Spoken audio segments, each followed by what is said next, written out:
3 бандери за улично осветлување паднаа во железничка и беа причина за блокада на патот, но и за отсуство на светло во населбата. Станува збор за бандери кои се поставени пред не повеќе од 4 години, но не издржаа ни ветер со подпросечна брзина, тврдат тамошни жители. Катастрофално. Овие се ставени пред неки 4 години, највеќе. Ама старите некои изоднодени и се гнили, може на лице место се види дека ташто измени. Од слаб ветер, еве ветерот знаеме сите колку дува денеска. Од таа една повлече ги другите бандери, сите на патот тука, не дај Боже пред секунда да падне мој човек со кола тука, а они вака беа препречени бандерите, можело да биде катастрофа. Поради ова овдешните жители бараат брзо, но и квалитетно решение. Па треба бетонски да бидат. А и вие што се донеселе, тога е било тоа не здраво гнило и се од ветер паднало.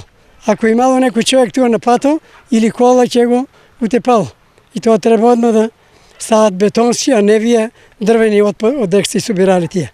На општината да се направи нешто убаво, не од овие од 41 бандерите вадени се сега тоа, а лабер се од овие железници што ги вадија и тука ги ставија, поема немам. Тоа е не чинет сега само заврши работа да кажеме дека стоиме улично нешто дека направиме. Тоа не е решение. Ако се прави нешто, ние плаќаме како се граѓани пошта. Екипи на Стипион веќе биле на терен, но за санација на состојбата ќе мора да се почека најмалку 2 недели. Имаме тендер за набавка на бандери, тој поминува негде за 10 дена, така да заедно реално време од 15 дена ќе извршиме набавка на дрвени бандери и ќе можеме да ги заменеме. Не само таму, имаме такви бандери